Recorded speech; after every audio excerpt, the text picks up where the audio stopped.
Magazine or Magazine Dunod, isa sa pinakasikat na shopping mall sa Denmark, Europe. At ngayon, sobrang sales. 70% na lang. Talagang super sale na halos ipamigay. Hello, what's up mga labs? Nandito ako nakaupo. Malinaw naman, 'di ba? So, dito tayo ngayon mga labs sa isa sa pinakasikat na shopping mall dito sa Denmark, Europe. Magazine ang pangalan nitong mall. Sikat itong mall dito sa Denmark, Europe. Kasi mall to ng mga mayayaman. So ngayon, magpiling manyabang tayo. Hindi mayaman ha, manyabang. Kita nyo, kahit saan, sale. 70%. Imagine nyo yun, minsan yung 1,000 Danish or 8,000 pesos. Tig 2,000 na lang ganyan, tig 1,000 na lang. Oh, wow na wow talaga. At kung quality ang pag-uusapan, talagang quality. Bawal dito mga labs ang first class. Bawal dito dalawa dos, tatlo dos.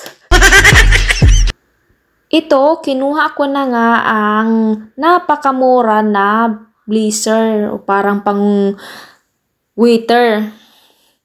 Ang ganda ng kulay, 'di ba? Orange talaga. Litaw na litaw kulay mo diyan. Ito, dito tayo sa footwear ngayon. Ayang Vagabond na 'yan, Danish brand 'yan. Wow! Dito ngayon lahat talaga sale. Grabe mag-sale mga labs. Sobra. Shopping na shopping talaga ako lagi. Pira na lang ang kulang. Pag nagsisil dito, mga labs, mga 4 times. At ganyan yan pag mag-sell na halos talaga ipamigay. Kaya ang mga tao dito, nakaka-afford talaga makabili ng damit. Kasi ganyan, no? Mga damit, mga fashionista, halos lahat. Pag mga Pinay, mga Danish, makasuot lang sila, okay na yun. Ganyan yung style nila. Kasi, di ba, matatangkad, mapuputi. Ganun yung style nila. Makasuot lang, okay na. At ito, ba't nakalimutan tong chinilas ni Barbie? Para kang sasakayan, no? Barko talagang dating. Barko. Alam nyo, mga labs, pumupunta ako dito pagka ganito. Kasi hindi ko yan ma-afford bumili ng ganyang kamahal. Imagine niyo yun. Minsan, ang isang t-shirt, 10,000 to 15,000. Yung napakasimpleng t-shirt. Pero pag nag-sell, ay talagang sobrang sell. So, sige na, ito na. Pagsukat na tayo. Dami ko ng explanation. Ayan ang nakuha ko, yung pang Barbie at saka yung orange. Wow! So, ganyan, mas bagay, 'di ba? Ang bagay, mas bagay siya kapag black ang ano. Pero okay din sa white. Pero try ko lang kung ano, medyo malaki siya pero okay na din kasi yan na yung last. Sobrang mura sa parang ano na kasi nag 80% ganyan.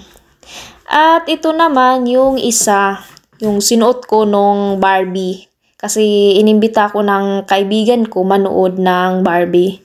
Kaya tamang-tama, mayroon pa akong giwa card o gift card. Ito, nagamit ko na. Wow! Bawing-bawi talaga. At pil na pil, hindi na makaalis dyan. Pinaghirapan ko yon. So, ayan ngayon, magbabayad na tayo mga labs. So, yung dadagdag ko na lang ay barya na lang.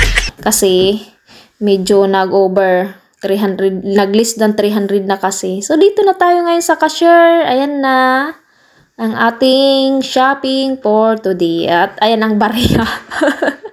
So, may eco bag ako kasi ayoko magbayad ng paper bag. Thank you for watching.